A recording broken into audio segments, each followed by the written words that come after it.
intro music on the radio show. We need some intro music. Y'all got some intro music? I was doing the show a little while back, and one of the representatives from the Dayton family, this is for my morning show, one of the representatives from the Dayton family contacted me and was like, "Hey, you know, we should maybe do some things." I was like, "Man, that was like 10 years ago. I need to do that. I need to get the Dayton family to give me like an intro, and then get Ready for the World to kind of like sing the hook and make it like a whole Flint thing." It'd be cool. It'd be cool if I was able. Melvin Riley actually came. Y'all too young to know who Melvin Riley is. He's the lead singer of Ready for the World. Melvin Riley came to the Victor's Lounge and hung out.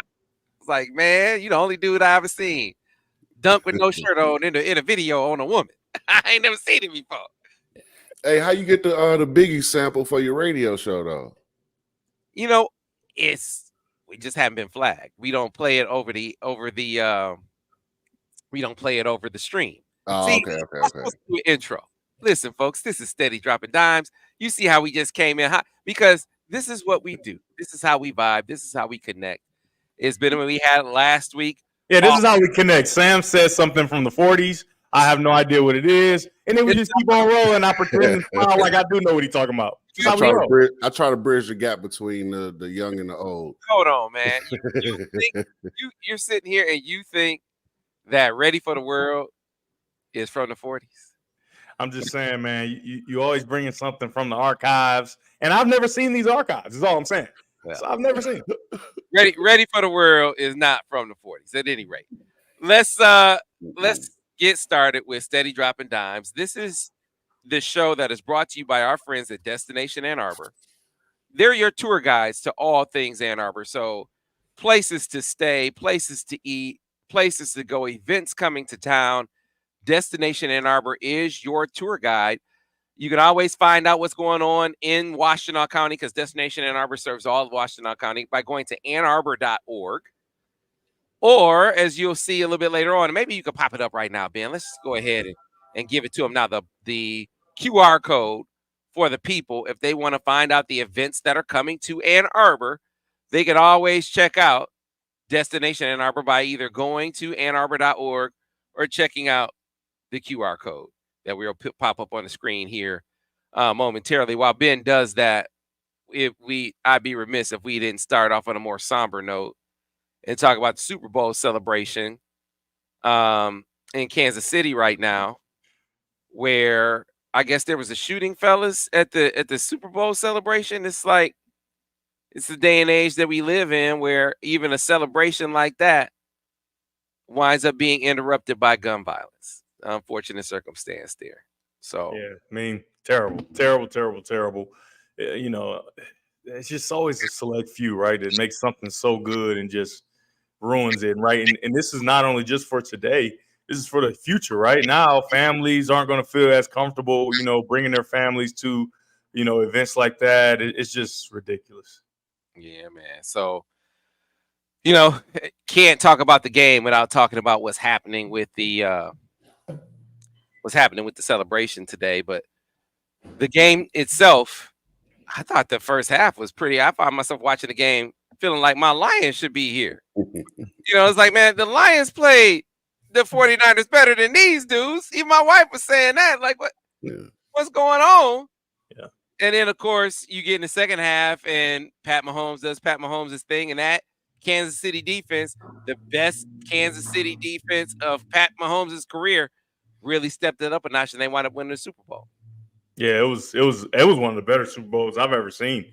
As far as obviously it goes into overtime and things like that, but the back and forth, and it had all the storylines, right? The quarterback who was the last pick of the draft, and he's not that good, and it's only the weapons around him. Well, those weapons didn't really show up, and he got down and played an amazing game. And then you got the quarterback who is on the chase to be the greatest of all time, not even competing against anyone in his era, and he gets the opportunity to be just how great he has always been, and he does it, right? It's almost like the LeBron thing where it's like, we expected you to be so great, and you still became this great and some. For Patrick Mahomes, it's like when there might have been a few people, but not many people that looked at him when he got the ball and said, "Oh, he's probably not going to go down and tie." Right? It's just like, hey, we expect you to do that, and when the expectation is so high, you see so many times people falter, and he just doesn't. He doesn't. If it's close and he has a chance to have the ball, he is going to go score, and he did it again. I mean, it was fun. And then the halftime show, obviously lacking nothing. I mean, my boy Usher, man, bringing everybody out. He got so many hits, and he found a way to get them all in there. He changed his clothes 6 times. He was skating. I mean, you know how hard it is to put on skates, Sam? You know I'll be skating. It takes a long time to put skates on and take them off, and he found a way to do it, man, and it was seamless. It was amazing. Hey, he cooked with stripper poles and everything. Yeah, he had more PG than Snoop did when he did the Midnight Madness in Kansas. Man, like, Snoop had real strippers on the stripper poles. Usher just had dancers on the poles. So no, I thought the halftime show was fantastic. Yes. It was better than the first half of the game. Yeah. So Usher, I remember when Usher, he went by his whole name when he was Usher Raymond. The Can You Get With It Usher when he first came out in '94. So to really, to really watch him and see what he's the modern. Sam, you've been in a situation where you've been sweating a lot, right? Me and Daniel obviously on the court, on the field, and you got to get that sweat out your eyes. He was just letting that sweat run in his eyes. He should get more love for that alone. Singing, dancing, in great shape, but the sweat in the eyes is wild. And he didn't swipe his eyes one time. And he hugged another man's wife with all that. Hey, man, you know where I was going. So I reacted to that in a moment. Because first of all, I love Alicia Keys. That's first and foremost. But I mean, her cat suit was holding on for dear life. I mean, you could see the blood vessels, and her dress and her suit was red, and you could still see the blood vessels. It was so tight, right? And so Usher, knowing this woman has a husband, right, who is very, very visible. He's not a background dude. Like, everybody know who he is. And you gonna you can't get up behind this man's woman caressing her like that. Yes, you can, obviously. You obviously can. Man. You obviously can. All in the name of entertainment. No, ain't that much entertainment. No. You know what I think it was? Usher heard that early crack in the voice. He said, "You owe us this. We got to do something because you blew it in that beginning." And I love Alicia Keys. That's my girl. But she blew it early, but she came back pretty nice. And he said, "This is your payment back. You gotta give me back something." And so he got on up on her, and he whispered sweet nothings. See, the Usher, like he always saying, he true player for real, all that kind of stuff. Don't leave your girl around me. True. Right. You hear the intro, right? In the intro, it says it may cause dancing, singing, gyrating, and relationship problems. That's what they said in the intro. Now, obviously, they referred to the young lady who she had, I can't remember her name, the actress that he did the thing with on stage back a few months ago. And her significant other started tripping right on social media. So it became a big thing. Keke Palmer. Yeah, Keke Palmer, right. So now, like at the beginning of his set, it may cause dancing, singing, gyrating, and relationship problems, and I think he's taking that a little. He's trying. He's trying too hard now with that. See, y'all are contemporaries though. Like you know that this man is an entertainer too. It's a little different.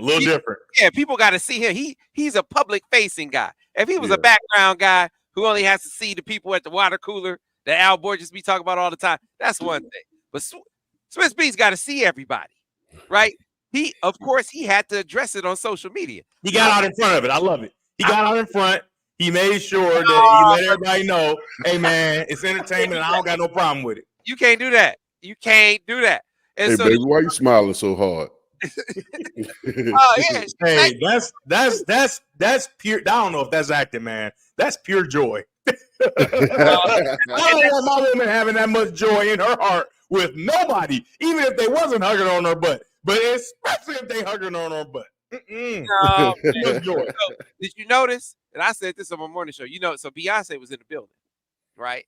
Now he's performed with Beyonce a few times, but the performance with Beyonce that sticks out to me is when he does Bad Girl. So, her came out and played guitar to Bad Girl. Yeah. That was nice. But he's had Beyonce dance to the whole song, where he's like, it's kind of like that, like he was with Alicia Keys, but it's the whole song. Did you see Beyonce down there at any point? Not at all, right?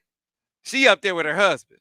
Not with the most eyes in the history of television.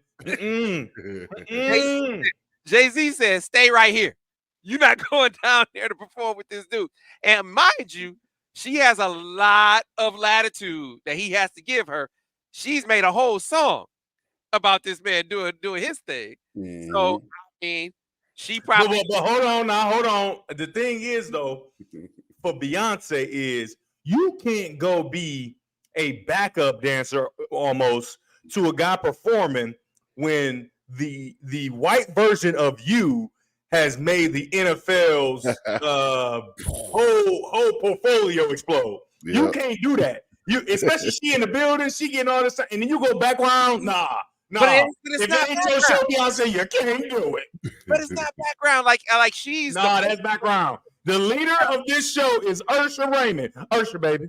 You can't be a backup. Yeah, but it took it to another level when she was dancing. You were watching her more than you were listening to the song. So, my point is, she could have stole the show. Everybody would have been talking about her if she had went down there and she was not down there. Jay-Z's no, that's not happening. You're not going down there with Usher, who otherwise the show was it was brilliant. It was a fantastic show. For sure. It took you back. It kept you forward. I mean, it had everything in it. I thought it was an amazing show. And then it led to an amazing second half, fellas, where think about this. Pat Mahomes does Pat Mahomes thing. I think this was the most impressive run of his career. Easily. To me, he established himself coming back. He established himself. If you didn't already think he was the most talented quarterback to ever do it, I don't know how you could come out of this season not thinking that.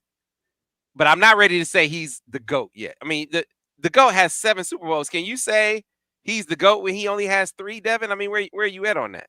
Yeah, I don't think you can do the whole GOAT thing because the GOAT encompasses the legacy and all those different things. It's very clear he's the most talented quarterback we've ever seen. That is not, I don't even think that's up for debate, right? So if I'm just playing 7-on-7 or whatever, if I'm picking a quarterback, I'm picking Patrick Mahomes. And now some people say, well, wouldn't that make him the greatest? Well, greatness, you bring in a lot of different stuff, right? With the wins, team victories, and comebacks, all these different things, right? And so with only 3, which 3 and 6 is wild, right? That's half of your career in the NFL. You have a Super Bowl, but it's just not quite the GOAT. It's the GOAT trajectory, but it's not quite GOAT yet. However, the one thing that Patrick Mahomes, that Tom Brady, maybe you would say Patrick Mahomes Tom Brady had over Patrick Mahomes, aside from the Super Bowls, is his ability to take less than talent and still win. Right? We saw Tom Brady do it all the time. Less than talent, right? Just a bunch of guys, pick a guy, okay, him out the stands. Let me get him. Let me get Daniel. Let me get Devin. All right, y'all go out there and run some routes, and we're gonna make this thing happen. Patrick Mahomes just did that. Right, and everybody thought that he couldn't, right? Because he's just so talented. He has such talented guys like Tyreek Hill and obviously Travis Kelce. For him to be able to do it with Travis Kelce and a bunch of dudes is outstanding. The game-winning touchdown was caught by a guy that wasn't even on the team and got removed from the team that he was on, right? McCall Harmon was on the Jets. He was on Hard Knocks talking about how the Jets are going to win the Super Bowl. Mid-season, he goes to the Chiefs just to have some form and semblance of stability at the receiver position. Insert him into the game. He catches the game-winning touchdown and throws the ball, I might add. This guy was crazy. Where are you going? Where's the ball? Get the ball, right? But, I mean, it was just so amazing to watch a guy who he's checked every box, right? Talented guys, he'll have the best stats, right? Not as talented guys, he'll still go win the Super Bowl back-to-back. Young defense, he'll win the Super Bowl. Bad defense, he'll win the Super Bowl. Great defense, he'll wait till the last second and he'll find a way to make sure he goes down and wins the Super Bowl. He comes back in the Super Bowl. I mean, he's done everything you could possibly do. I mean, at this point, it feels like it's only down from here, right? I mean, he's just amazing. Daniel, you think you're ready to so I look at it like I want to see what he does once Andy Reid retires, right? Like he's been great so far, but I think especially this year, a lot of that Andy Reid, some great play calling, right? They have situations where it's 4th and 3rd and short, 4th and short. The only thing Patrick Mahomes has to do is fake a handoff and hit a guy sliding underneath for a little perfectly drawn up 2 or 3 yard touchdown. The game-winning touchdown, for instance, that didn't take any greatness from Patrick Mahomes. He dropped back, the guy ran a whip route and was wide open because of by play design. So I want to see what he does without Andy Reid once Andy Reid retires. He's put himself in the conversation as one of the best ever. But I think what sealed the deal for Tom Brady is when he went to Tampa Bay and won without Belichick, right? Then it became unquestionable. Like, he didn't need Belichick to win. And Belichick hasn't won, so you've seen his star kind of diminish a bit, right? So I want to see what happens when he doesn't have the benefit of having a great offensive mind pulling the strings in the background. So well, I think he's one of the top three I've ever seen, but I want to see what happens the rest of his career before I get in the GOAT talk. Here's where I would kind of push back on that. Andy Reid, we've seen Andy Reid without Patrick Mahomes. Yeah, and he's great. Five great. straight NFC championship games with Donovan McNabb. So. And there are no banners for that. No. There are none. He was a great coach. Consistently the best or second best team in the NFC, right? Like, now he has a Mahomes that's putting him over the top. Mahomes is obviously better than McNabb, right? I'm just telling you, Patrick Mahomes is the reason he's winning Super Bowls. Yeah, there are no Super Bowls for Andy Reid if Patrick Mahomes doesn't enter the conversation. There are none, right? And so the thing is, we won't. If that would be the basis of like, hey, we need to see Patrick Mahomes without him. First of all, if I'm Andy Reid, I do not retire. I have the best quarterback of a generation. That makes no sense. I'm going to pass everybody. That's first. So we may never get to see it. And secondly, the Chiefs aren't ever going to move off of Patrick Mahomes. The Patriots moved off of Tom Brady. They are not moving off of Patrick Mahomes by any nothing. No, there's no way that happens, and so we'll never get a chance to see that's this. Why I said Andy Reid, right? Because he's at the age where, if they win another one next year, if they three-peat, or like, it's not like he's going to coach another 5 years. I don't see Andy Reid coach another 5-10 years, maybe, but at his age, I don't know. The reason coaches get done is because of the stress of the job. When you got a quarterback like this, ain't no stress, baby. Just call a play. Call a play, he gets it done. Because you saying like the design of the plays, and a lot of times there are very nice designs. Go back and watch the Super Bowl. Just watch all the plays for Patrick Mahomes. These are off-schedule plays where the play didn't work, and it's off-schedule, figuring out a way. Now, when you get inside the red zone, they've run corn dog, is what that play is called, 3 or 4 different times, right? So that play that's not innovative.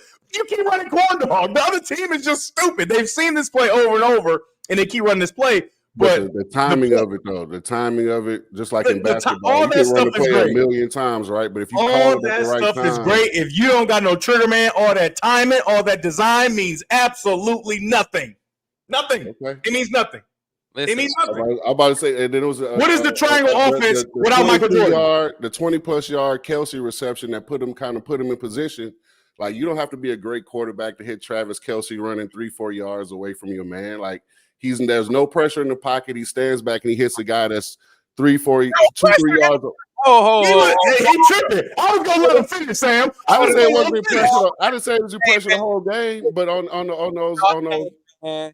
See, this to me was the greatness of pressure in the face. He was pressure. It wasn't pressure on him every play. That's not true. He was terrible. He was getting destroyed. Down after down after down. No, he made plays. No, you're right, Sam. You're absolutely. He made plays the whole second half, but he wasn't pressured every play. That's not true. But Dave, this is the plays that he wasn't pressured.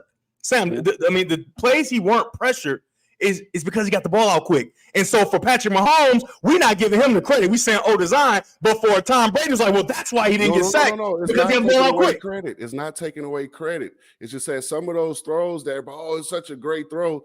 Like, no matter who that quarterback, if you're an NFL quarterback, I feel like you should be able to stand back there and hit Travis Kelsey. You should be able to hit Travis Kelsey on a deep over route running 2-3 yards wide open, no matter what your name is. That if you're an NFL quarterback. Maybe that's not the case. Happen. But from a guy who's never played quarterback, from a guy that played point guard, I feel like for some of these assists where a guy comes off a stagger screen and he's wide open, I could put my grandmother there to hit him and make sure that he gets a wide open shot. I feel like it's the same thing. Like, not even close. Not even close. Chase Young looked like an all-pro. I'm talking about he looked like all-pro. Come on. And then you got both. It's like he was getting no time. And this is why it's different from the point guard analogy. It's because throughout the entire game, he was getting destroyed. Right? So you got that in your head the whole game. The point guard who's got the guy coming off the screen, you just pass it to him. It ain't nobody about to hit you. Like, it ain't nothing, you know what I mean? There's no risk of taking a 15-yard sack. There's none of that. Just pass it to the open guy. For a quarterback, when there's been pressure all game and you've been getting hit all game. Yeah, the point guard has a man in his face the whole game as well. Is he going to hit him in his mouth? He might. He's talking about. We saw the example in the game. After halftime, there was a 50% blitz rate by the 50, that's half. And the second, I mean, basically Spagnuolo went in the halftime. He said, look, the worst thing we could do is just let this dude camp out in the pocket like he did in the first half. We got to bring the heat. Mm-hmm. And he's bringing the heat every other play. And did you Spagnuolo was blitzing them. You got it back. You said it was a 50%. No, the Chiefs blitz more in the second half, right? That's my point. Yeah, that's Patrick Mahomes plays for the Chiefs. So time out. Let him finish, Daniel. You don't even know where he's going. Let him finish. Go ahead, Sam. It's rate on Brock Purdy, and look at what it did to him. Now, every quarterback can't do it. I'm not putting it all on Brock Purdy. I think Kyle Shanahan didn't let him out, help him out enough. But think about the plays for the money. Plays for the money in the regulation. It's 3rd and 4. And the pressure's in if he couldn't make a play. Pressure's in his face. Right? You got to get rid of the ball right now. He couldn't do it. Or in overtime, where it's 3rd down again. Right? You got the ball. You need to touch it. He has a man running wide open. So he saw the blitz coming. It wasn't a blitz. They missed the best player on the field. They missed the defensive lineman. So you can't blame Brock Purdy, but he couldn't deal with it. I think Patrick Mahomes tries to make a play in that. It's just all I'm saying. Yeah. And so we've seen him do it. Look, Patrick Mahomes is 28 years old. He's 28 years old. You said, hey, you learned or it confirmed that Tom Brady was a GOAT. I agree Tom Brady's a GOAT. When he left New England and won without Belichick, what was he, 44 years old, 45 years old? This man is only 28. And he 28. Already has 3. Yeah. And then you look at and we got to talk about the defense. I mean, and it ain't Sam, it's a different kind of 3. It's 3 where he's been to 4. The one he lost, both his tackles were out. And guess what? He gave his team a chance, but they couldn't catch the ball. Remember, it was bouncing off Travis Kelce head, bouncing off Tyreek Hill's head, and then 6 straight AFC championships. This ain't no regular 6, 3 Super Bowls. He hasn't played a playoff game under the AFC championship. That's he's never gotten anywhere below that. Yeah. That's insane. I think y'all taking it somewhere else. I'm not saying that he's not the GOAT of his generation. That's clear. What I'm saying is for him to be the GOAT all time, let it play out. Like, like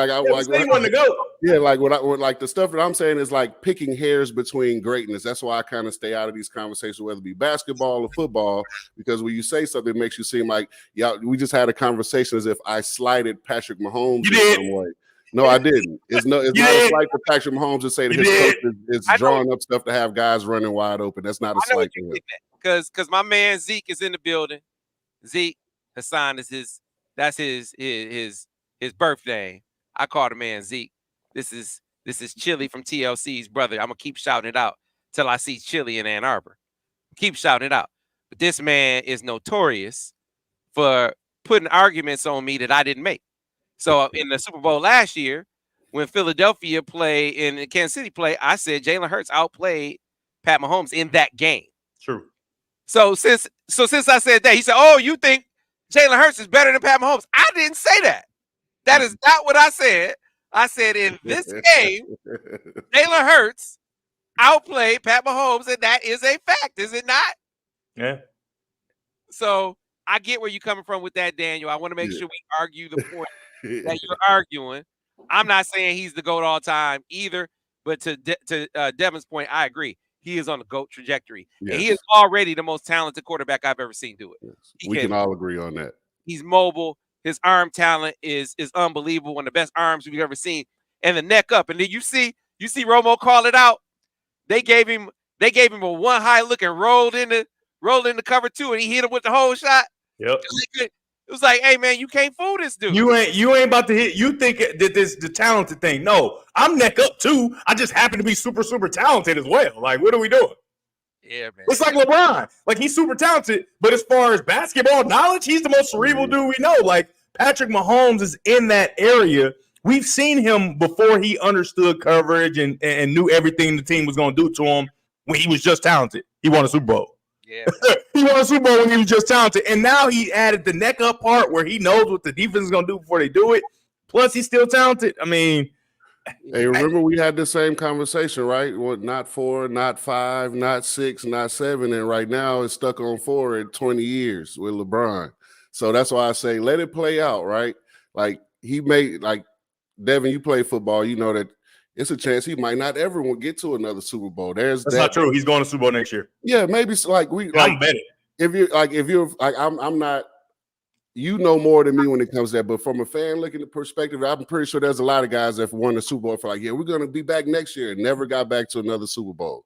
So just like it's not LeBron, it's not 4, not 5, not 6, and right now he's stuck on 4 trying to get a 5th. So it's like you never know how these things play out. So let it play out. Right now, he's there. Like he's in that conversation. See, Daniel, you moving into this analyst life. You gotta first guess things. We don't let things play out. You gotta put it, stamp it. What's gonna happen? And if it don't happen, we wrong. Am I right? And if it do happen, now you get up on that hill and you say, "Hey, I told you." Right? This ain't let's let it play out. We gotta get out front of these things, and I'm out front. I'm on the table. He gonna go ahead and get those. So I can't hedge my bet like. No. We get paid the big bucks, Sam. We moving into the big bucks like Sam. We got to make sure we first guess that thing. I got you. So, listen, I want to shout out that defense again because it's a segue into Michigan football. You're watching the game from a different perspective if you're a Michigan fan because you were like, man, they were just in on Joe Cullen, the defensive line coach. Sherrone Moore also had Michigan in on Will Harris, the defensive backs coach at the University of Florida. He just took the job. He was the assistant defensive backs coach with the Chargers last year. Why is that relevant? Because he was the defensive backs coach at Washington when Trent McDuffie was there. Those corners from Kansas City are like that. They are like Snead and McDuffie. Physical, man, did you see McDuffie? McDuffie might have been the MVP if they didn't have to give it to Patrick Mahomes. The big tackle's name, Trent Williams. You see him, man. You see him tossing him to the side, a corner, tossing a big 350-pound lineman. Trent Williams had a rough day. Yeah, man, he did. He was getting tossed by a corner. But my point is, that dude was coached by a guy that Sherrone Moore was looking hard at. They had All-Americans every single year of Will Harris's tenure as the DB coach at the University of Washington. Every year.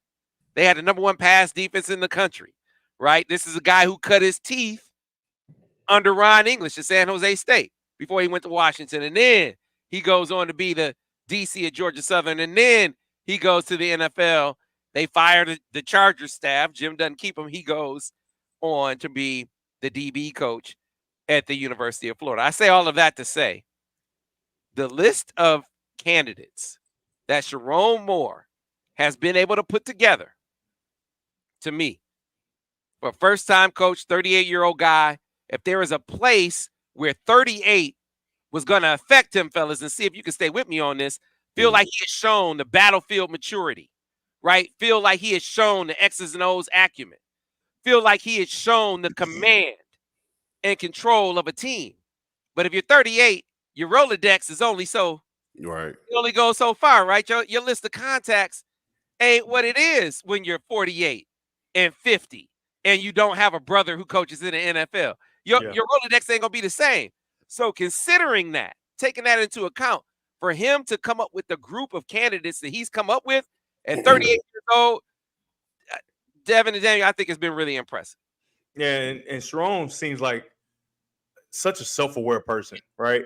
So there are a lot of different kind of people in the world, and the worst kind of people are the people that don't know what they don't know, right? Because a lot of us don't know everything. We don't know everything, right? But if you know what you don't know and you know where you're deficient, you can make sure that you supplant that with with other people who are more proficient in different things that you're trying to accomplish, right? And so he seems so self-aware with zero pride, right? And we see the way he calls offense, right? It's self-aware with zero pride. Oh, I had a plan. That plan's not working. Let's use this new plan and let's do this, right? See Penn State 2023 or 2024, however you want to call it.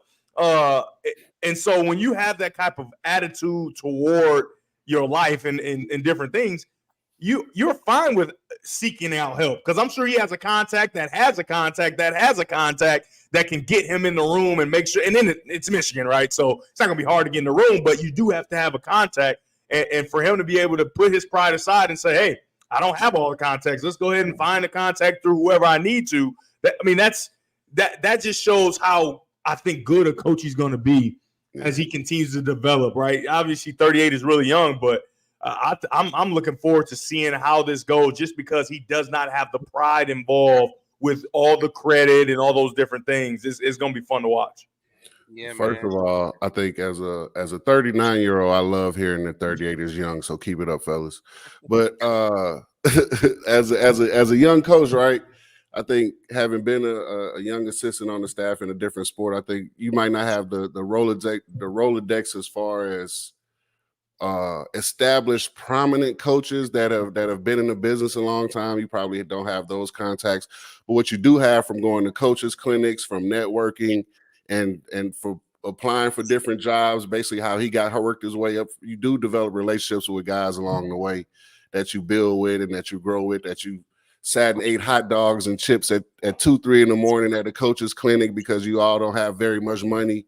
You watched each other rise up in the ranks. So whatever, like you said, Devin, I have a buddy that's like that, and he's his friend, right? Or whatever. Like they all have these groups, like, and I hate to use this reference, but Connor Stallions had his group of buddies that they were all planning to have that sort of meteoric rise, right? So these guys have their networks and they have their friends that they can call on, and maybe if they know someone. So what he might not have as far as established coaches, you see he has guys that are young, rising stars in the profession, so to speak, sort of like he is. So that's he has that advantage working for him at this right now. So yeah, when I throw out these lists, Devin say first guess things. A lot of these first guesses aren't really guesses. I mean, I'm sure people are picking up on that now. We got Stephen Adegoke. I put that name out there. He was the first name that I mentioned. That wasn't by accident. Just like, when same thing when Jim was here. Like, when candidates would come up, crazy thing is, a lot of guys. Like when he was looking at Wheat, I was talking to Jim and I was talking to Wheat. When he was looking at Mike, I was talking to Mike and I was talking to Wheat. Greg Fry, same thing. When I called Jim talking about Steve Klingscale, he's like, I don't know. It's like, I like this guy, Mo Linguist, Sam, but Mo Linguist is who I'm going to go with. That's how I got Mo Linguist from Jim Harbaugh. So as you get a chance to kind of figure out how they tick, how their minds work, and how they evaluate these candidates and how they react under pressure. When a guy comes off the board, do you have an alternative? And so we got a chance to see that firsthand with Sherrone. He was very clearly looking hard at a guy he knew in Clint Hurt, who had been the defensive coordinator at Seattle. And, Clint, there was going to be some things. Clint had a show cause when he was at Miami. That has since expired, but, Michigan is going to be super sensitive to that. And Clint is not going to sit around and wait to kind of for the comfort to be established. And so you got to be ready to pivot. And he pivoted in a huge way to Joe Cullen, who had some things in the background, but has shown you, hey, it moved far past the 18 years in the rear view. That whole thing with with the alcohol issues that he had here in Detroit. He's had an exemplary career since then, where he is now the defensive line coach for the Kansas City Chiefs. He was offered the job. Right, he was offered the job. And so Sherrone at one point kind of says, like, look, man, I'm not about to wait forever for you. Yeah. Like, I appreciate you considering the job, but I got other guys that I'm looking at, and one of the other guys he was looking at was Wink Martindale, because you're consulting all of these different people. You're consulting Mike McDonald. You're consulting Jesse Minter, right? When you want to know about Joe Cullen, You're calling John Harbaugh. You're calling Andy Reid. You get all those endorsements from those guys. And hey, maybe you reach out to Wink Martindale. And when you're talking to Wink Martindale, Wink is like, well, what about me? Well, what about you, Wink? What about you, Wink? I mean, you interested in this gig? Okay. Well, I kind of got this thing that I'm doing with Joe Cullen. Let me see how this go. Joe, tell me what you're going to do. I need to know something right now. This is like Wednesday before the Super Bowl. And Joe Cullen. And so how do I know this? See, this is the key. This is how we tell you ain't guessing. You know who one of Joe Cullen's good friends is Al Borges. So we getting word right from Joe Cullen. Like, I'm not guessing on this stuff. Like, he asking Joe, what are you going to do? Joe, what do you think? Joe, what's happening? And so Joe told Sherrone, I need to wait till after the Super Bowl to make a decision. Joe told Borges, I'm staying in the NFL. Right? So now he's sending mixed messages. So no, but the point, no, I think what he was doing was keeping the door open. Yeah. To see what happens after the Super Bowl. I mean, is Mike McDonald gonna give me the DC job in Seattle and let me call the plays? Or is Andy gonna make me the DC in waiting? Because Spags is not gonna be a DC forever. Like, can you make me some promises where, give me a raise and say if Spags goes, I'm definitely the next guy. And I think ultimately that's where it landed at the end of the day. I don't know if that's been out there report, but I think that's what he's feeling. But my point is that didn't throw Sherrone off. I'm already ready with Wink freaking Martindale. Fellas, who started all this? Right. You aren't gonna get the next Jesse Minter to come right now. The next Jesse Minter is staying in the league. Look at Anthony Weaver. Ravens is staying in the league. Zach Orr staying in the league. Those guys are not coming to college right now. Those coordinator types. So you weren't taking that off the table and you want some experience at the position. There's no more experienced guy, Devin, than Wink freaking Martindale. Right. Yeah. I mean, the thing is, it's like the defense everybody wants is like his baby kind of, right? And so he gives all this information to all these separate guys and whatever. And like you said, the next Jesse Minter, why would you go to college, right? Why would you go, especially this version of college where you paying dudes and you got to deal with all this? You might as well stay at the big leagues, right? And so, Wink, you're interested? I don't see why we wouldn't take the guy who started it all. Right now, obviously, with the recruiting and all those different things, I don't know him personally, but money talks at this point, right? And so development of players is where Michigan is going, and we've seen that over the years. So the money part and the recruiting part with the money doesn't matter as much, in my opinion, just because they're not paying a bunch of dudes anyway before they've proven that they can play. So I think it was the best you could do. I mean, that's the best possible hire, and Sherrone should be happy about it. I think she's really happy. Yeah, man. To me, Sam, hold on, Sam. Before you get going, I just need y'all to give me. Devin just gave me this speech about what you say, Devin. What'd you call it? I don't know. About predicting things, right? Oh yeah. You got a first guess. First guess, right? Sam, go back in the Thursday round table chats from like 3 or 4 weeks ago before Wink Martindale was even in this conversation. If you go through the chat, I called it. So Devin. Hey man, you might be a prophet. You might be prophetic. Just saying, man. Pharaoh, whatever they call you. Yeah, man, you might be right. I'm Prince Akeem of Zoom. Well, listen, it didn't stop there though, because now you got to round out the staff, right? So you go. Mike Elston is wavering. Like now he's on the road with you. Like you go on the road.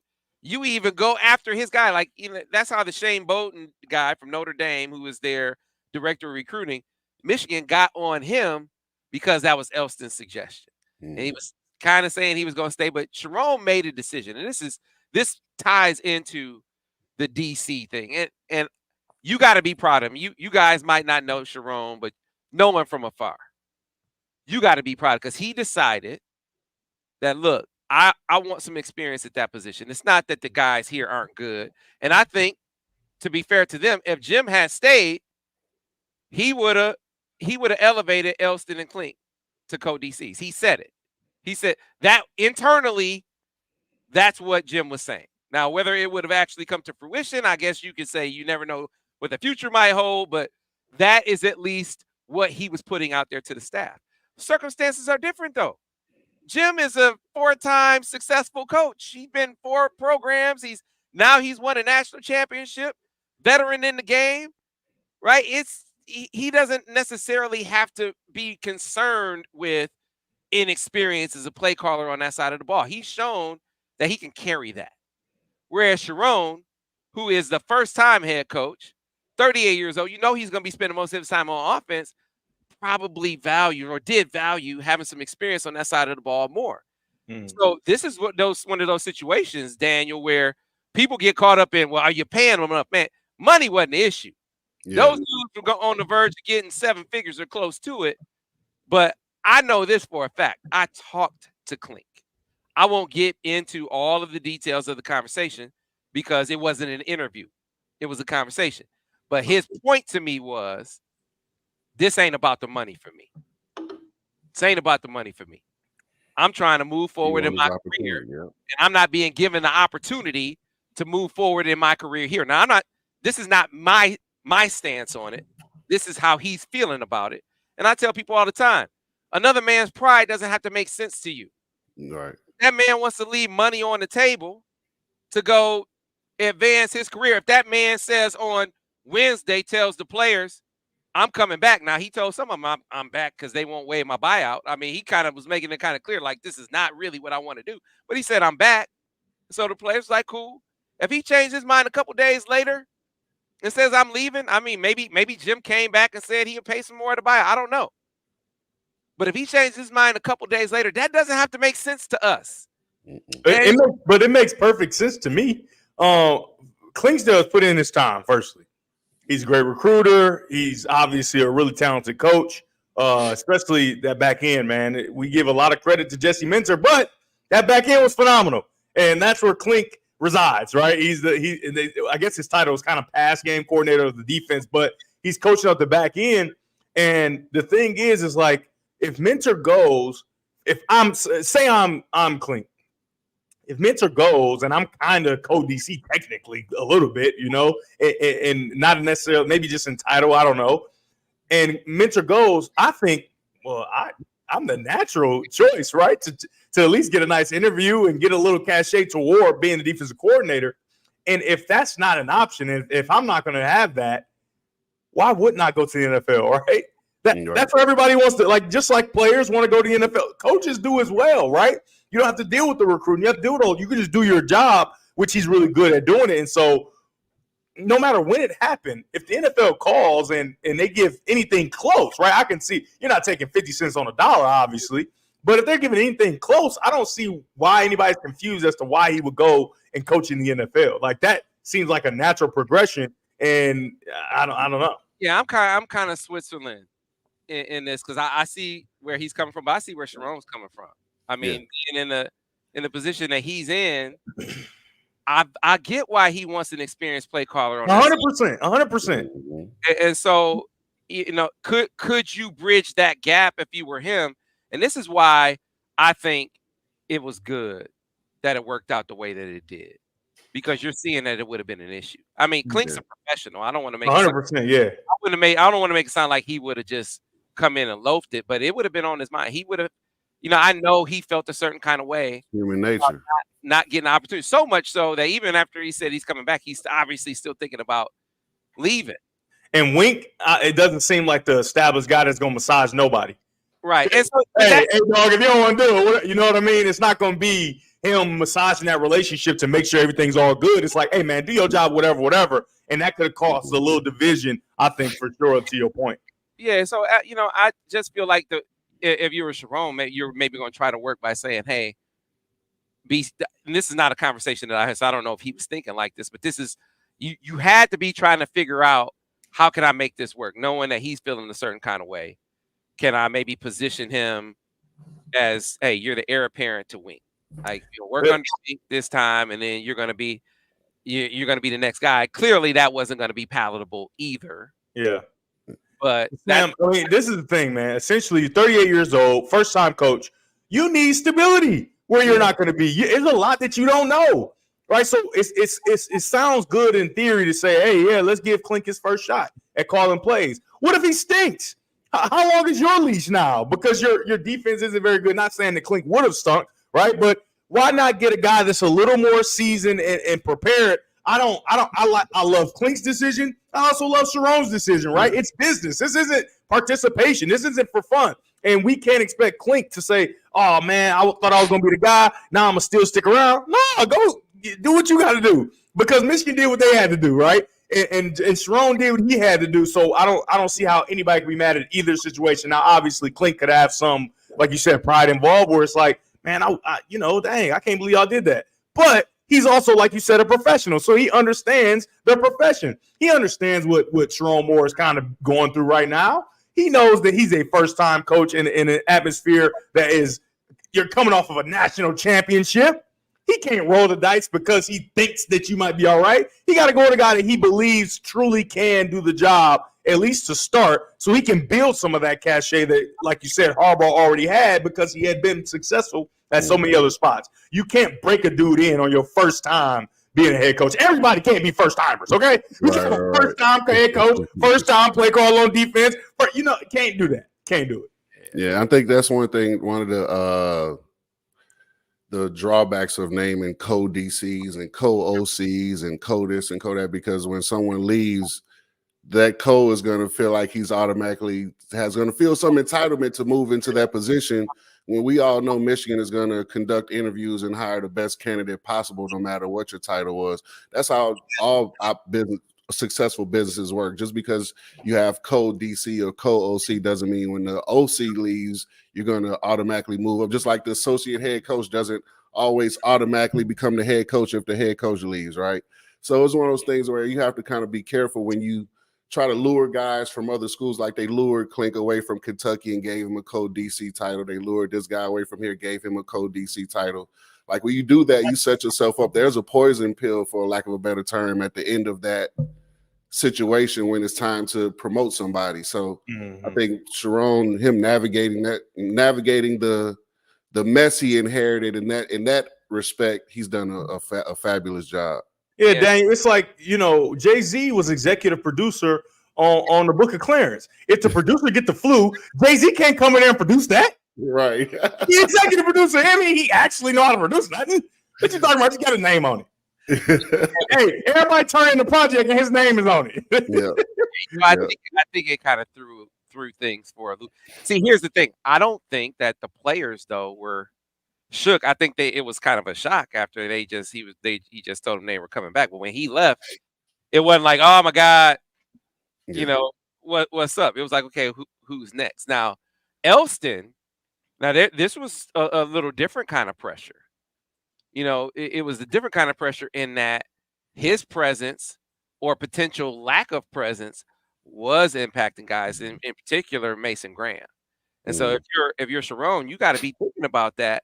It would have been very easy given you've already lost Doug Mallory in the secondary, so you're concerned about losing everyone in the secondary. And then in the case of Mike Elston, hey, if he goes in the portal, I mean, you got some other guys you can go with. Dylan Roney, for instance, the GA who coached the edges, like who coached Braden McGregor and Jalen Harrell and Josiah Stewart and Derek Moore. That was Dylan Roney coaching those guys. You could say, hey, I could always promote him potentially if Elston goes. But if Elston goes, how might that affect Mason Graham, who was definitely, Herb leaves, Coach Elston leaves. I mean, you got poaching attempts coming at your players from left and right. It'd have been very easy for him to bend to the pressure of the moment and say, you know what? I'm just going to promote from within. I'm not first guessing. I'm not going my first mind on this. I'm going to be pressured into making a move that I didn't plan to make, but he didn't do that, fellas. And I think that's impressive for him to have that kind of fortitude to say, this is how I think it's supposed to go. And this is how it's going to go, and to stick to it, make a decision and stick to it. I think that was one of the first signs of being a head coach, man. Make a decision and stick with it. Sam, I'm sorry to cut you off, man. This is like looking at this picture. That's a beautiful. What really when I listen to you speak about guys being poached and being approached by other schools, right? Because coaches are leaving. Unless Michigan isn't taking care of these guys from NIL's perspective, which I completely understand, right? If a school's going to come pay you significantly more money than what Michigan is talking about getting you in NIL, then you kind of have to think about it. That's the reality of the world we live in. But if you go to a new school, you're going to be playing for a new position coach. You're going to be playing for a new DC. You're going to be playing in a new scheme. So why leave?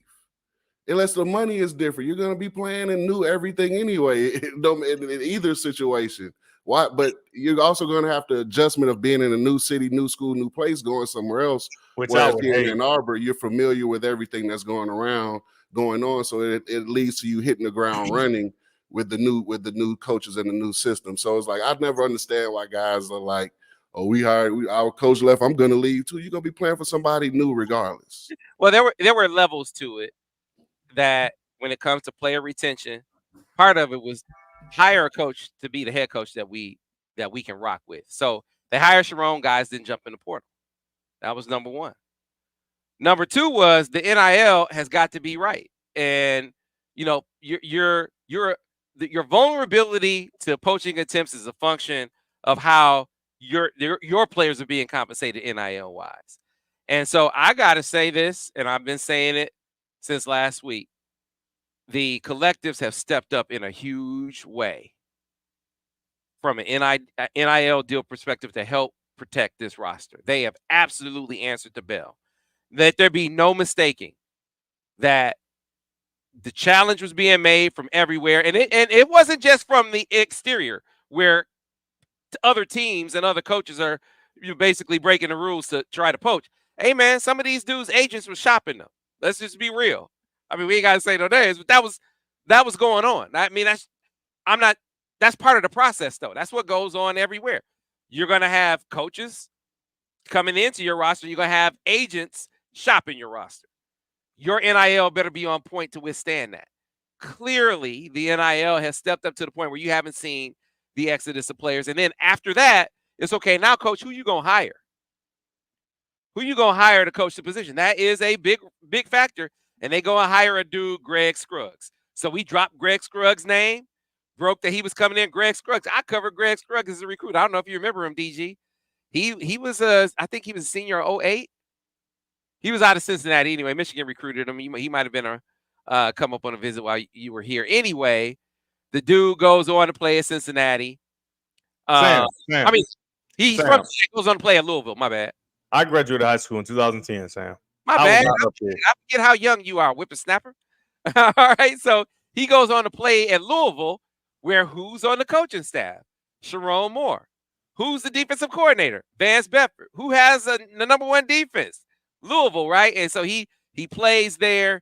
He goes on. He becomes a coach at Cincinnati. He goes to the league. I think he's an assistant D-line coach with the Jets. Then he comes back to Wisconsin, where he's killing it on the recruiting trail. And the man is only 33 years old. He is one of the rising stars in the profession. And as soon as Elston is out, Sherrone was ready. I'm going to get Greg Scruggs, right? Boom. That is an outstanding hire. Ready for it, right? You're looking at the secondary. We just heard, Stephen Adegoke. Stephen Adegoke was a GA on the team in 21. He came from Florida, where he was a GA for Ron English for 2 years. Had played for Ron English a season at Mississippi State before that as a defensive back. So a guy who has that much experience under Ron English, he's going to know ball. You can't not know ball being under Ron English like that, right? But you come and you're around for the install of the system here at Michigan, and not only that, you're recruiting all these dudes. As a GA, he was one of the guys talking to Will Johnson the most. Will didn't come till 22. He was getting recruited in part by Stephen Adegoke, on the phone with him 2-3 times a week, going over his film, breaking down his tape, talking about improvements, just kicking it with him. You know who one of the dudes was most excited about Stephen Adegoke getting hired? Will Johnson. We're going to see Will in a minute on the My Ann Arbor piece, right? But he knows Rod Moore. He knows Makari Page. He knows a bunch of these dudes. He was around for Keon's recruitment. So a guy who left Michigan as a GA goes to be a quality control coach with the San Francisco 49ers. And in 1 year, convinces D'Amico Ryans, I need to take this dude with me to Houston. Not to be the corners coach, Devin. I want you to parse this. Not to be the corners coach, but to be the safeties coach. That's different. Yeah. What you got to do being a safeties coach, that dude knows ball. Yeah, so much more movement, so much more different calls, all those different things. Playing corner, not going to poo-poo any job, obviously, but coaching corners is a little different, right? You corners usually on one side unless you get a guy that's traveling, but those safeties got a lot of moving parts, and you can just watch how the safeties for the Chiefs play, man. I'm talking about lining up in two high, rolling down the one high, and then going in a circle around each other and going back to two high at the perfect moment, right? A lot of those things and the disguise comes from the safeties, right? You got to be able to coach those guys up to be able to be in position in a lot of different spots. And it's just harder, in my opinion. It's just harder. And to be trusted with that kind of responsibility for a first-time coach, right? First-time head coach, you giving this opportunity to this guy, I mean, it speaks volumes. Yeah, man, it's a huge deal. And so he has scheme familiarity. He has Michigan familiarity. He has player familiarity. And now he's coached in the league. And it's only been 2 years as a QC coach 1 year and a safeties coach the next. But D'Amico Ryans, one of the best young coaches in the league, just put his name on his side. I'm making you a safeties coach out the gate. That says something. And so that was one of the guys immediately at the top of the list, and it wound up being a 2-horse race. I mentioned Will Harris, but he's got to be down the list because he just signed with Florida. Probably has a huge buyout, right? Not to say that that's an ultimate deterrent, but he doesn't have the things in his favor that Adegoke has and that Lamar Morgan, the DC at Louisiana, has. Lamar Morgan was the corners coach for Jesse Minter at Vanderbilt. Lamar Morgan, if Clinkscale had left, the word inside the program was Jesse was going to go hire Lamar Morgan. He was going to bring Lamar Morgan in to be the secondary coach and co-DC here in Michigan. And he recommended, from what my sources tell me, he recommended to Sherrone hire Lamar Morgan. So you got these guys, right? You got these two guys that you're really looking at. Both will be hits with the players. I know Will. He called Jesse to kind of see what Jesse was thinking. He said, I told him Lamar Morgan, he'd be a dude. You love him. So the players are pretty much sold or uncomfortable with both of these guys. You got a decision to make if you're Sherrone Moore with Wink Martindale as they interview him. Okay, where do we want to go? Both these dudes crushed the interview. Both of them are good on the board. Both of them familiar with the scheme. What's going to tip the scales in one's favor or the other? And I think what tipped the scales in favor of Stephen Adegoke was he was here. You nailed it, Daniel. He was here. And to have this room ain't no slouch of a room. Dan, you got these dudes feeling comfortable. I think that goes a long way towards them hitting the ground running next year.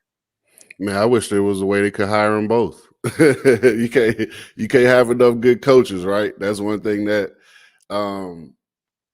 I've noticed in any sport, whether it be basketball or football, right? As a head coach, your staff has to be, if you want to win at a championship level, you have to have a impeccable staff. You have to have a really good staff around you, especially in football and basketball, right?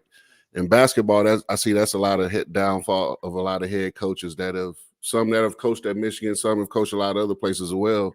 They don't have enough sharp guys around them. And I think that's like I said, just another hats off and kudos to Sherrone for, like Devin said, knowing what he doesn't know, right?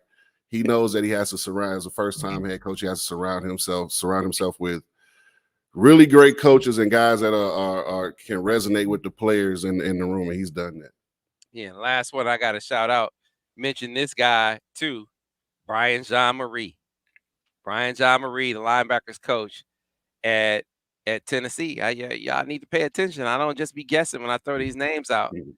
And suddenly, not surprisingly, he rises to the top of the list. Sherrone offers him the job and makes him an offer that's been tough for Tennessee to match. And folks in Ann Arbor I talked to expect for Brian Jean-Marie to be on this next staff. I mean, just like it's a situation much like Greg Scruggs at this point. And this is a guy who spent a year here in Ann Arbor in 2020.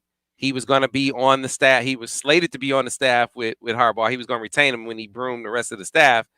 But something happened. He hires Mike McDonald. He promises Mike McDonald, you can make some hires. And Mike has a linebacker coach he wants to bring in.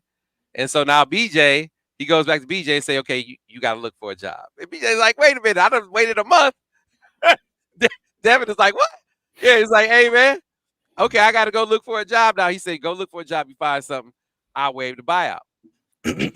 Or McDonald can't get his guy, can't get the linebackers guy. Christian Robinson was his name because the money wasn't right. Now they come back around with BJ, but now BJ has an interview with Jacksonville and with Urban Meyer, Joe Cullen. That's another connection was on that staff. Joe Cullen that come in. That's BJ was the guy that he was going to look at as well. We putting all these pieces together for you. But when it came time to waive the buyout, I didn't talk to Jim about this and know exactly what he's thinking, but I suspect that he was thinking, you got Trent Baalke and Urban Meyer? Hell no, I'm not waiving that buyout. No, brother, that ain't happening. No, they're going to have to pay me to get you. So he winds up coming back to Michigan, at which point Tennessee makes not two, but 3 runs at him, offering him more money each time and a willingness to pay his buyout. He doesn't go to Jim until the 3rd time to say, Coach, they're coming at me at Tennessee. I'm not trying to get in no bidding war. I just want you to give me an extension because the other guys got more years. I only got 1 year left on my contract. And at this point, I mean, Jim's a little annoyed. He's a little annoyed with it. But at the same time, I think the wheels are turning. And he's like, okay, wait a minute. If they come and get him, then that opens up a spot because you only get 10 spots. You can't just hire everyone. This gets why they can't hire both Lamar Morgan and Steven Adegoke. You can only hire 10. Right. And so if they come get BJ, well, guess what that does? That opens up a spot for me to go hire Matt Weiss on offense, where we've already been clinicking with Weiss on the Ravens run game and we're trying to implement. What if we bring that guy in-house? And I could just move Jay over to defense at that point, or no, move Ron Bellamy over to defense at that point. And we're good and we're sweet. And it's like, and I got that buyout money that I can apply. I think that those are the circumstances that led to BJ going to Tennessee, but he earned a lot of respect in that time, that 1 year on campus. He obviously forged a bond and relationship with Sherrone Moore, and he is one hell of a recruiter. Highly recommended. He's killed it everywhere he's been as a recruiter, including at Tennessee. And so for Michigan to basically I'll just say be on the verge of getting him back is a huge win for Sherrone Moore. So did he recruit closer than those boys? He was Colson's recruiter. Yep. Okay. He was Colson's recruiter. 100%. So I think Sherrone has done a heck of a job so far. And I think the players largely have been pleased. Now you still have to continue to nurture that and make sure they feel comfortable with the guys. But to get to this point with basically only one player jumping in the portal, I think is a huge, huge accomplishment for Sherrone Moore. Let's get to the my Ann Arbor piece because we got to get to the discussion coming up on Juwan Howard. I know Daniel is anxious to get to that. I'm anxious for us to get out and about on our My Ann Arbor tour around Ann Arbor. We go to 5 spots. We did that a couple of weeks ago. I did with Will Johnson, one of the stops, and we have a clip. We'll show you a little bit of this clip because we showed you some of it already, another portion of it where we stopped at Puffer Red. So first things first, Mr. Krasner, drop that track.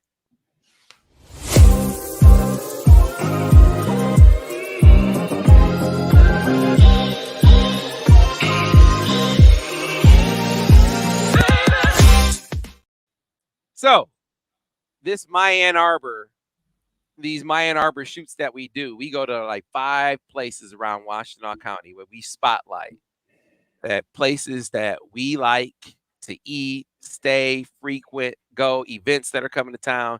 These are all of the things that you will find through your tour guides in Washtenaw County, they being Destination Ann Arbor. You can find them at annarbor.org.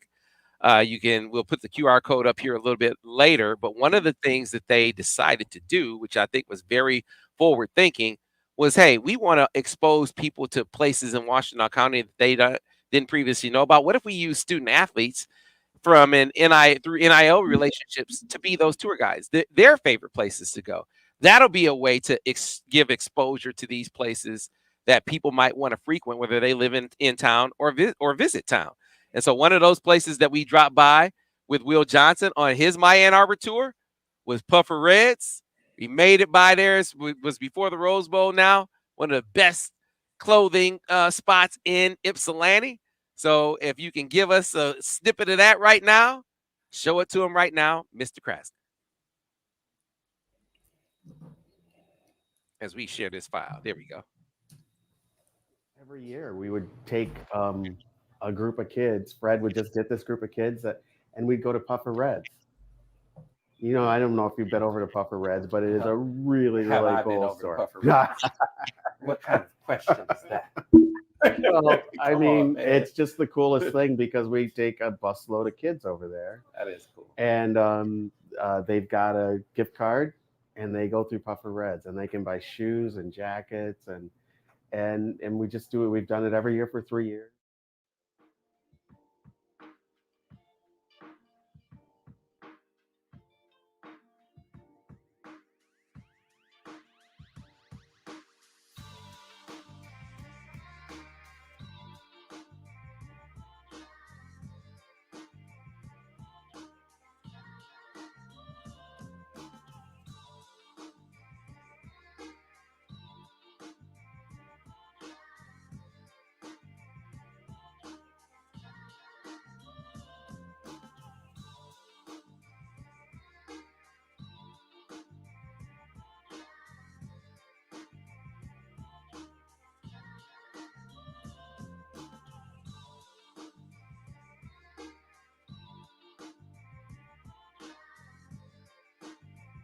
Reds has been around since 1979.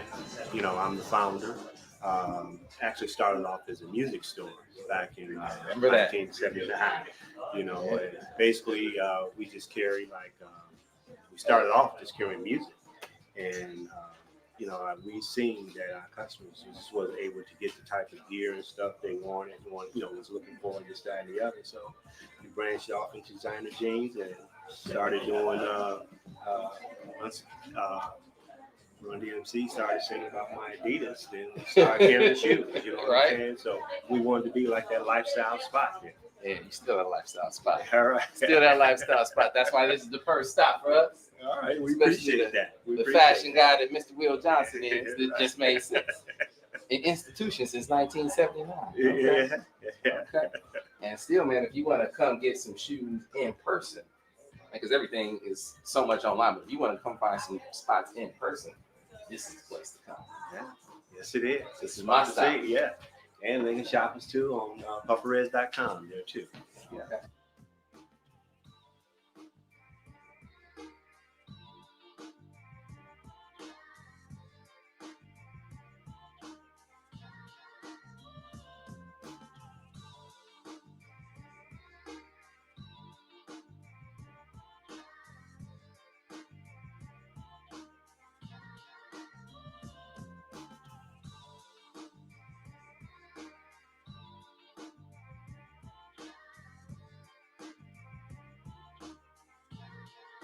Puffer Red, so we can see some of the highlights. I can see Destiny's Child, I can see Mystical, I can see Monica. You had everybody up here. Yeah. Jay-Z. Keith Washington. He's Washington from Detroit. So yeah, he got to come in. Yeah. You know, some of the verse, Sean, Exhibit. Yeah. Exhibit. Mac 10, Q. Babyface. Yeah. Q. Goody Mob. You got Goody Mob in here. This is unbelievable. This is unbelievable. There's wasn't intentionally put it by, but Eminem from Detroit. Okay. Genuine. Okay. No. Because you got the young Dougie Fresh in here too. You got the young Dougie Fresh right here. Back when he had the curl. This is Monica when she first came out. But look at Usher when he first came out. That's Can You Get With It, Usher, right there.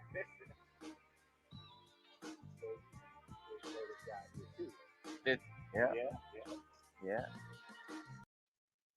So I think we are that was a very long shoot that we had with Will Johnson. If you saw the portion of the My Ann Arbor shoot with Will Johnson from a couple weeks ago, where you actually see he's totally featured throughout that whole shoot. That was one of his spots. He came out there with a long trench coat and some new jeans and some shoes. I mean, Will came out with bags and stuff because he's a fashion dude, right? So it made sense to go there. That's what we're gonna be doing with the My Ann Arbor series, going to different spots that you might not know about in Washtenaw County, right? And you will always be able to find those episodes over on the Destination Ann Arbor website. The QR code is on the screen right now.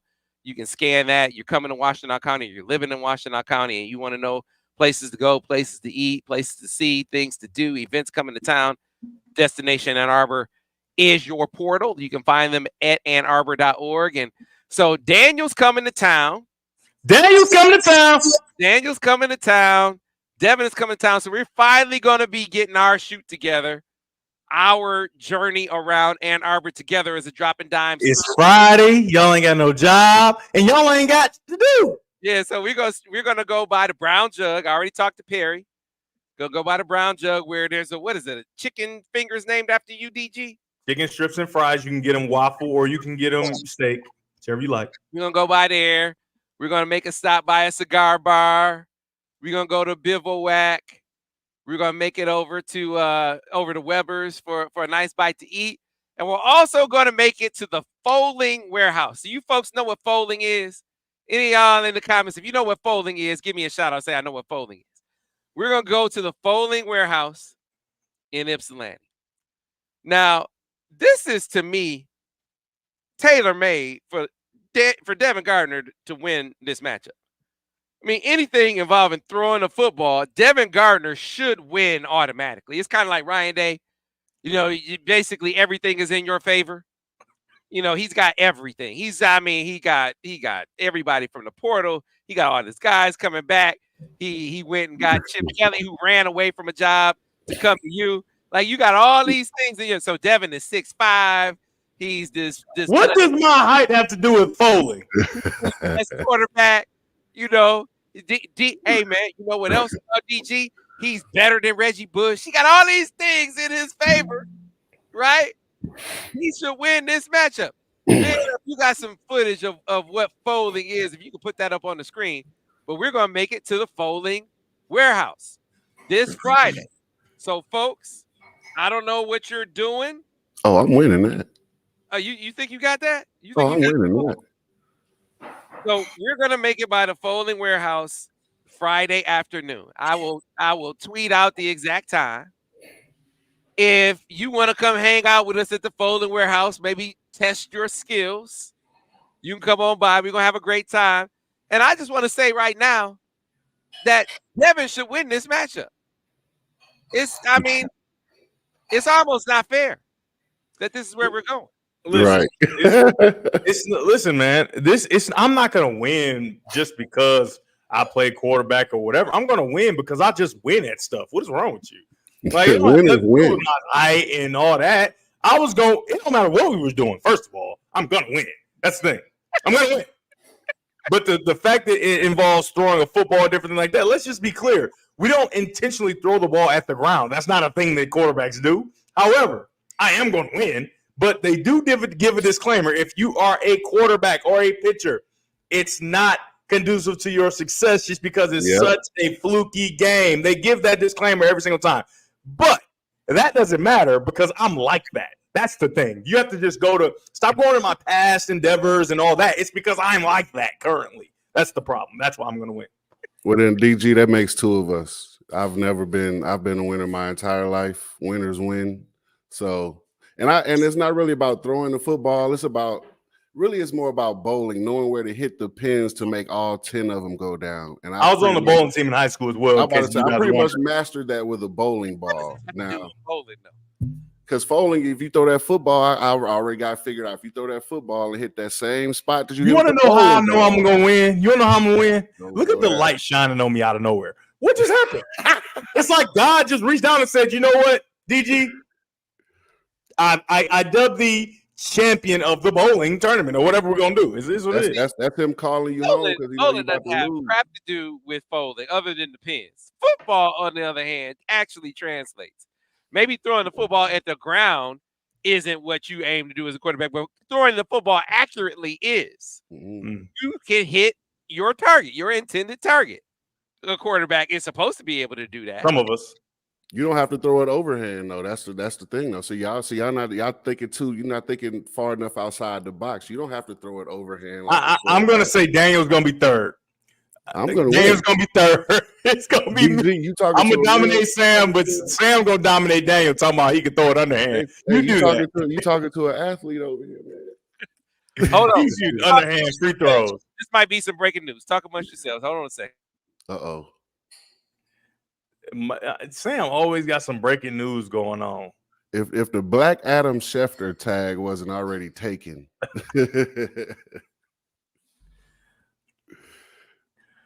Yes, Pharaoh DG is definitely here.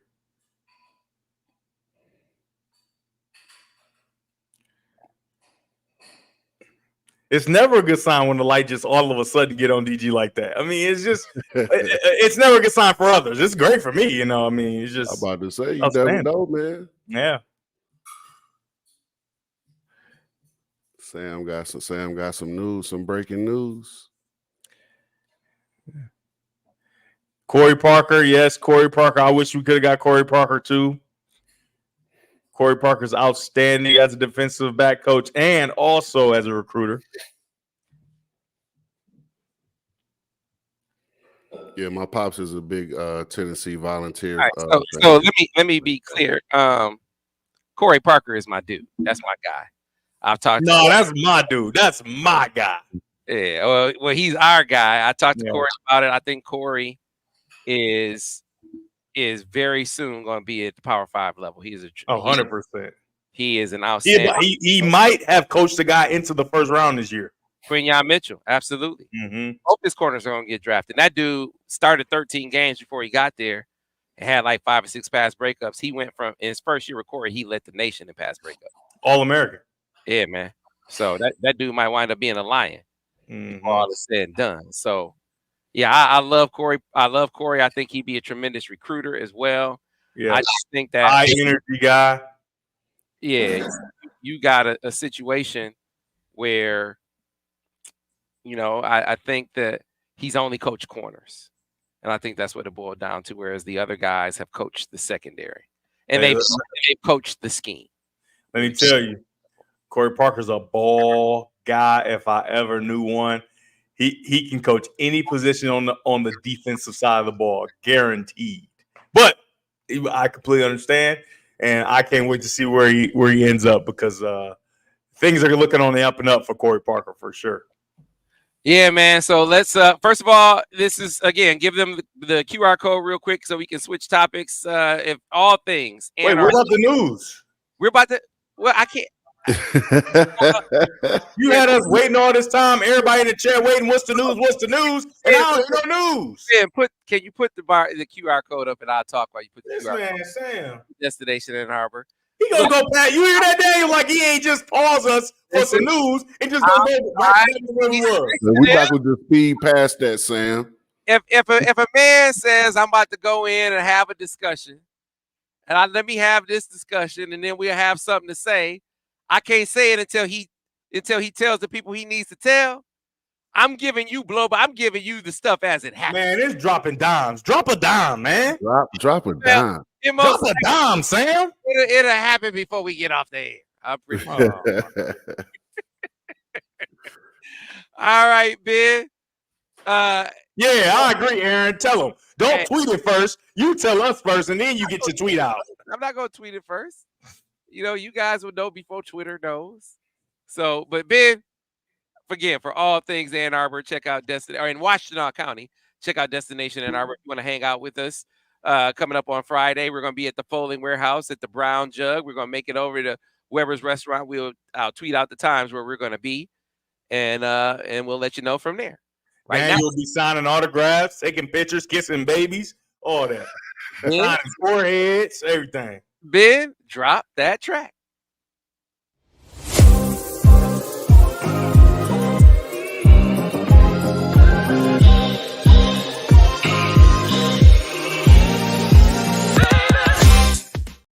And with that, let's go ahead and close things out talking a little basketball where things have been tough. Hectic, to say the least.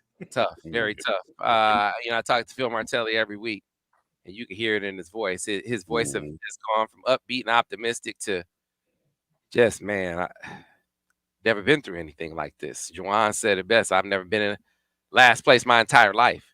And yet here they sit, and it's been largely a recurring theme much of the season, Daniel, where they were leading in 9 of 11 Big Ten games, and they totally collapsed in the second half and lost those games. Juwan winds up calling them out, Tom Izzo style, in the press conference. They come out and actually play their best game of the season against Wisconsin, and then follow that up with 2 games that, unlike the rest of the Big Ten games, weren't even competitive at halftime. Nebraska on the road, they weren't competitive at halftime. Last night against Illinois, weren't competitive at halftime. So I'm curious what you make of this season, and what do you make of the calls? I mean, Warren Manuel was asked about it in a press conference this morning. Have you given any thought to what you're going to do with Juwan Howard as far as being the coach of the University of Michigan? And he said, I haven't had any conversations. I'm not thinking about doing anything like that at this time or something. He said like that. He hasn't given any thought at all to making a change at the head coaching position. What do you make of this season, and what do you think it means for the trajectory of the program moving forward? It's a tough season, obviously, right? The record is what, they're 8-16 now, something of the two blowout losses in the last 2 losses. But if it's, I don't know, nothing's different from 2 or 3 weeks ago. They had a big win, but as far as the guys didn't get taller, they didn't get faster, the roster makeup didn't change. So to expect them not to take lumps or to get outraged every time they have a tough loss is a bit ridiculous at this point. Like, it is what it is. Like, they're trying, those guys are fighting hard, they're working hard every day. The coaches are putting in the effort to make sure that these guys are prepared. It's just not coming off on game day for a number of reasons. You know what I mean? And one of those things, and the number of those things are not going to change this year. They're not going to change in the next week or 2 or next month. We've spoken about that already. I think the things that they can change, you can see guys playing with a little bit more effort and a little bit more passion for longer. But it's one of those things that has to be a buildup. It's not going to happen. It's not like Juwan is going to come in and make a statement and snap his fingers and they're going to go from what they have been to world beaters overnight. It's not going to happen. It has to be a process and a plan in place for them to progressively get better as the season goes on. Like I say, hit the ground running in the off season. And for the people that, come into press conferences or message boards and call for a coach's job, like, you have to take that stuff with a grain of salt, because most of them can't even tell you the offense that Michigan is running. Most of them can't point out to you the nuances in different defenses or different whatever. They can't do so. Those questions are more for sensationalism and to drum up with the result that they want. Like, if you're a reporter or if you're a fan that for whatever reason doesn't want to support Juwan Howard and the basketball program anymore, every time they lose, every time something happens, now it's now the chanting and the you're going to do whatever you can, whether it's make a post or write an article that's going to drum up support for your narrative. And it's not a very smart narrative at that. Like change doesn't necessarily mean better. Sometimes you have to give people a chance to build and correct mistakes and have some continuity especially from the top. So those type of comments, you have to take that stuff with a grain of salt, because those people 9 times out of 10, like I said, they can't tell you the difference between a boxing one and a 1-3-1. So who really cares at the end of the day? So I think it's one of those things where you got to take the entire circumstance of the season into account when you're evaluating where they are. You had a coach who missed 5-6 weeks, I don't know, couple months of the season with the heart.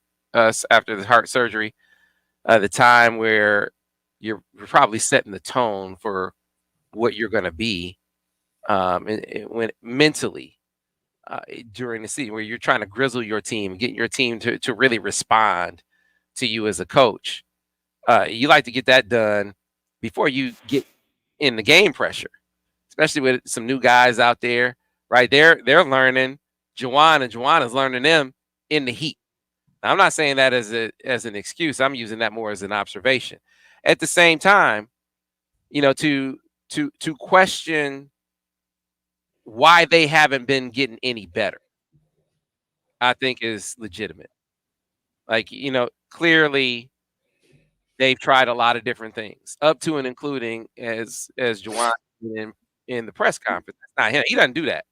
He doesn't. I'm not saying that that's wrong to do it the way Izzo does it. I'm just saying that's not the way that Juwan does it. And he did it that time because clearly he had all this stuff that he said in the press conference. He had clearly been saying in practice for weeks, in games for weeks, and they weren't responding. Maybe if I say it this way, in this forum, they will respond. And so I was talking to Phil this morning. And he said, "Hey, man, it's not like this scheme that we have isn't tested. It's a good scheme." And I believe that, and I buy that. But I learned from listening to coaches a while ago, you got to coach what they can do. And they just haven't been able to find what these guys can do. And maybe they can't do what they're being asked to do consistently. That's a roster management thing, which then still comes back to coaches. So ultimately, what I think the overriding issue is the problems that they have can't be fixed in the season. No, they can't, Sam. I think one thing your roster has a ceiling. No matter what team it is, your roster has a floor and a ceiling.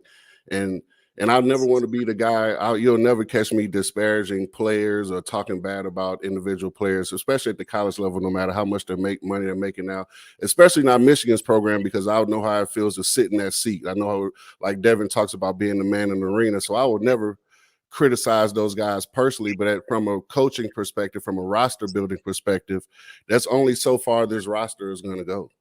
Like, no matter how bad we want to, like you said, question, if you want to question the improvement, the lack of improvement isn't because of the lack of effort from all parties involved, even the players. It isn't from a lack of effort from the coaches or the players. It's just, some guys you're not gonna, I mean, sometimes you can't make a guy go from being 6'5" to 6'8" and athletic, or you can't make a guy go have his game, the deficiencies in his game improve overnight. It's just not going to happen. And so I think, like you said, roster development, he's had guys committed and in the fold and weren't able to get them in. And guys leave. So it's a lot of moving parts to it. And so ultimately, though, that's a coaching decision too. And so how do you, from your current roster composition standpoint, this didn't piece together in an optimal way. And then from a portal pursuit standpoint, you went after no Joe Eastern. He committed, couldn't get him in. Yep. And after Caleb Love before that, went after Aaron Shannon, got him committed, couldn't get him in. Went after Caleb Love, got him committed, couldn't get in. So and you lose Summer Dickinson to Kansas because of NIL. Yeah, and so you got a couple of different factors that you got to figure out how to navigate. Are there areas where Michigan has to step up from an NIL perspective? We see them doing that on the football side of things to make sure their players didn't jump in the portal. That kind of effort needs to be ready the next time a Hunter Dickinson rolls around, right? And then as a staff, they're going to have to find the rhythm of who they can get. Like, it's what you see happening on the football side of things. They hardly ever even breathe on guys who are junior or early classmen. It's either underclassmen or grad transfers. Yeah, they can't get upperclassmen in school. So that's the kind of pivot strategically. Yes, that they gotta figure that out. And so this is where I am with it. Fans who want the ultimate accountability, costing him his job, I don't think are being fair. You aren't taking all the circumstances into account. You aren't taking history into account, where other coaches faced with similar circumstances as far as things falling below expectations, getting an opportunity to correct it. At the same time, some accountability is not off base. So, for sure. putting them in a position where, okay, you got to ask some tough questions about what you do moving forward to kind of change the arc. They weren't terrible last season, obviously, but they weren't necessarily where they wanted to be expectation-wise. And, of course, they've fallen far below expectations this year. Juwan should get an opportunity to correct that. Yes.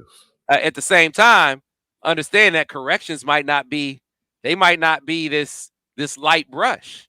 No. You saw the corrections, the changes that John Beilein made in 2010, and the changes that, and I'm not saying that these are all it might not be coaching changes. It might be changing of strategy. John Beilein all of a sudden is running ball screen offense after 2010 when he didn't do that before.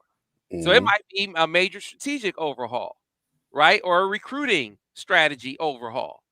Whatever the case may be, this is that moment that John Beilein faced in 2010, that Jim Harbaugh faced in 2020, where they fell far. John Beilein thought he was getting fired. Jim Harbaugh, a lot of people wanted Jim Harbaugh fired in 2020. Some of y'all might be in this room right now, right? Some? Or you can be Brady Hope in 2014 and not get it right. Changes. I mean, you change Al Borges, but that wasn't the change that wasn't your call. That was more like the AD wanting you to change that. When there were some changes defensively that in retrospect he was going to make after the season, but it was too late at that point. So this is that moment, that 2010, that 2014, that 2020. And, you figure out, is it going to go the way of Beilein and Harbaugh, or is it going to go the way of Hope? Which I know you were there for.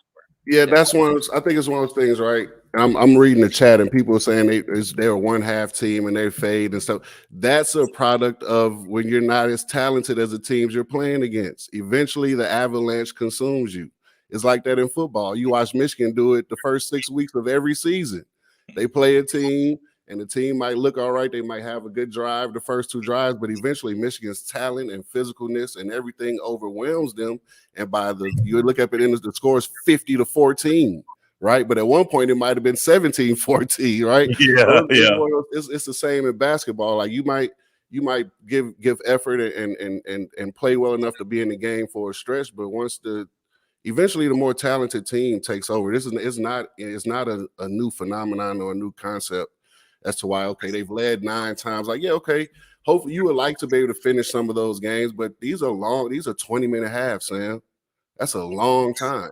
You going up 39-30 at halftime, it's a whole lot of basketball left to be played. And so it's one of those things where, like, and I've spoken about this before, right? We always give certain guys credit. Like Michigan fans have this thing where they want to give certain guys credit and don't want to give other guys credit, right? And part of fading in the second half of a ball game in any sport is conditioning. And and there's one name that they've just Juwan had an issue with early in the year, and they were he said, I can't believe you choose between a head coach and a strength coach. But when you look, these guys are not in the proper conditioning.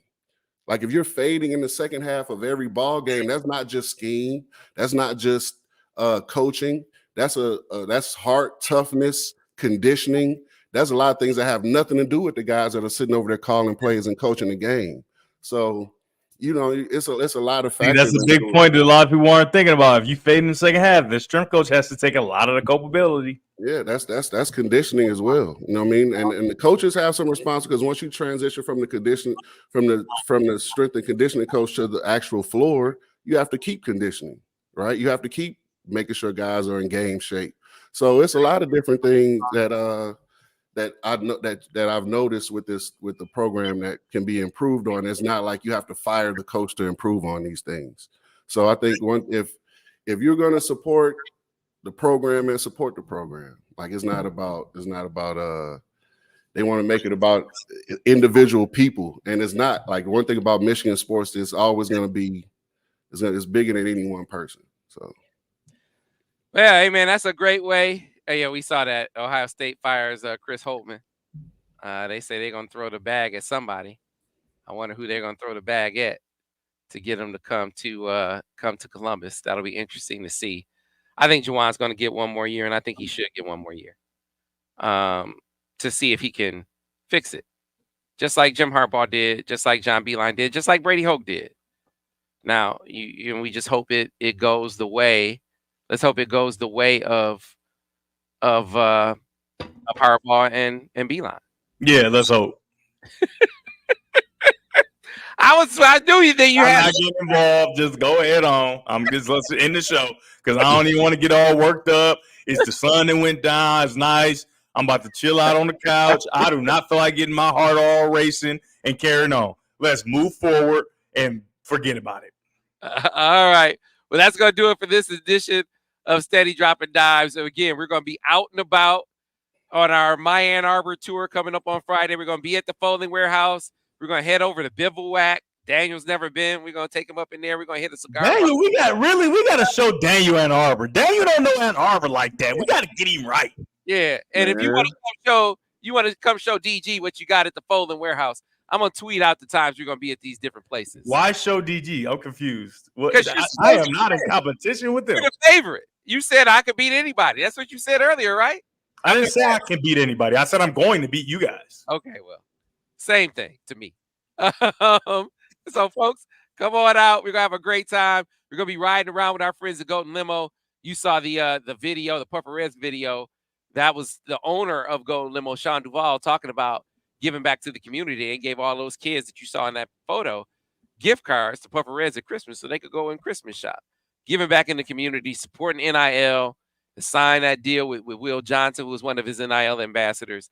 And we're gonna have a Golden Limo vehicle driving us around town. So we're gonna have a great time with that. If you need ground transportation anywhere in Southeast Michigan, or when you travel abroad or anywhere domestically, you can always count on Golden Limo to set up your travel wherever you are. That'll do it for us on another edition of Steady Dropping Dimes.